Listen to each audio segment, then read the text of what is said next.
Bonjour, dans le chapitre 20 que nous allons voir aujourd'hui de Shmuel Beth, le texte nous décrit les derniers soubresauts qui viennent encore faire souffrir le roi David, le faire souffrir en tant qu'homme et le faire souffrir en tant que chef du royaume d'Israël.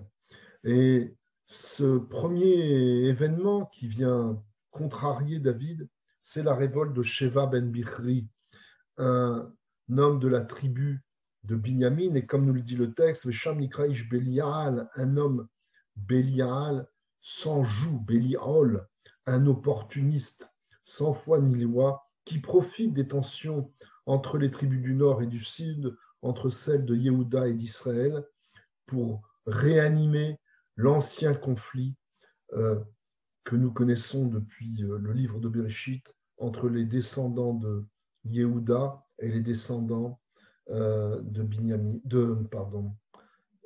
Yosef. Et donc, ce Sheva ben Bichri tente une nouvelle révolte. Et immédiatement, David ne cède pas à la panique. Tout d'abord, il se préoccupe de mettre les concubines qui avaient été profanées en quelque sorte par son fils Avshalom à l'abri et se soucie de leur statut, bien qu'étant veuves mais ayant leur mari, il se préoccupe de leur bien-être. Et ensuite, il nomme Amasa. Alors Amasa, vous vous souvenez, c'est le chef d'état-major de Avshalom, le chantre de la révolte contre son père. Eh bien, David l'avait nommé après la réconciliation et la mort de Avshalom, chef d'état-major à la place de Yoav, puisque Yoav avait tué le fils de David, Avshalom, en contradiction avec les ordres de David, il avait été destitué. Amasa a été nommé chef d'état-major à la place de Yoav, et Amasa est chargé de mater la révolte de Sheva ben Bichri. Mais ce Amasa, comme nous le dit le verset 5 de ce chapitre 20,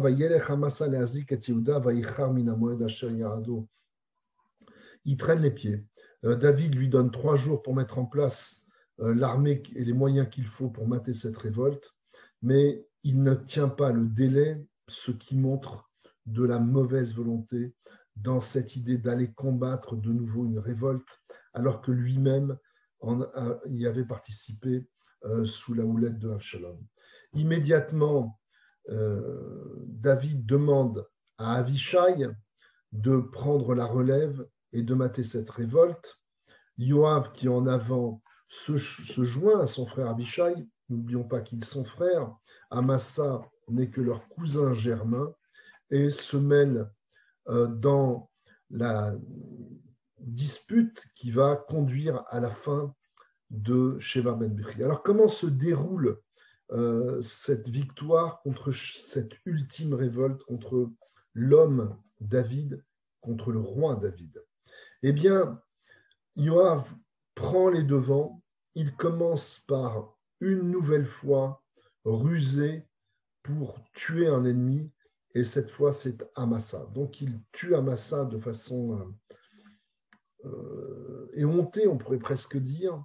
Il estime que son heure est venue et qu'il doit le tuer, et c'est ce qu'il fait. À peine l'a-t-il tué, il va tenir siège de la ville dans laquelle s'est réfugié Sheva ben Bichri, une ville qui est tout au nord d'Israël, pas loin du territoire de Asher, de la tribu de Asher.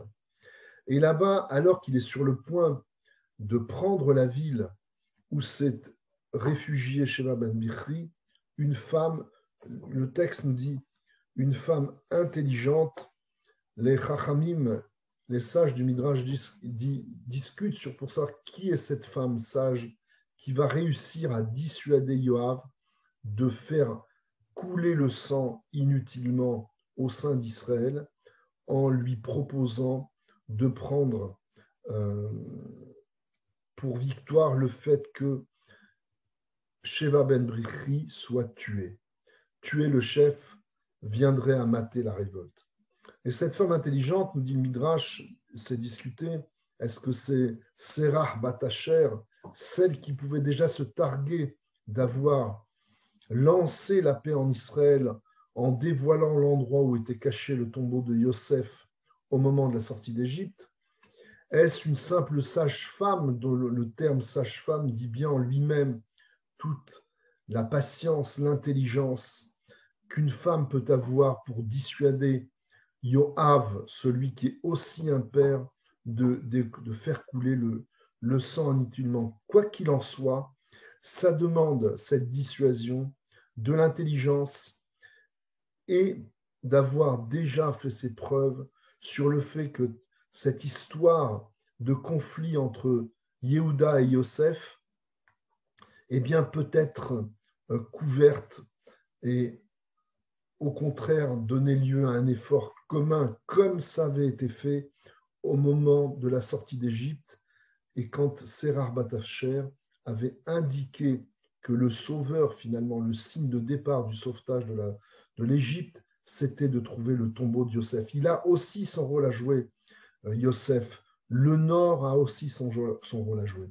Et Yoav est convaincu par cette femme dont on ne nous dit pas le nom et renonce à faire tomber l'ensemble de la ville où sont réfugiés les partisans des tribus d'Israël.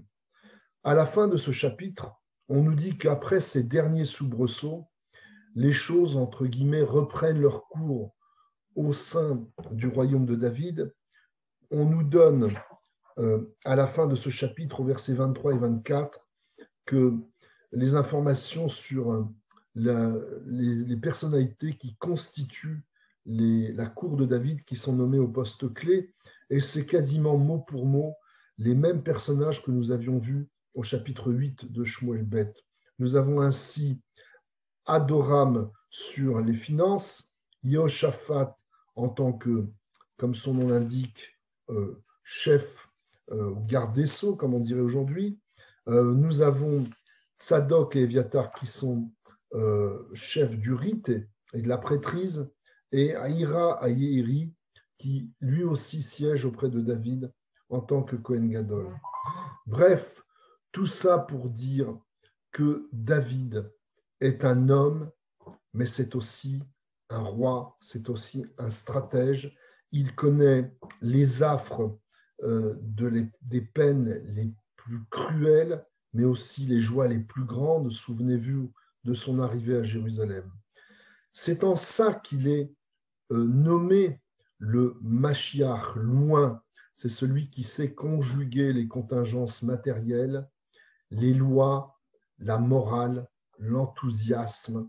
Et c'est à cette image que les régimes politiques doivent se mesurer, celle de l'éthique et celle de la responsabilité. Nous verrons demain ce qui entend encore David dans ses dernières années de règne. Merci et à demain.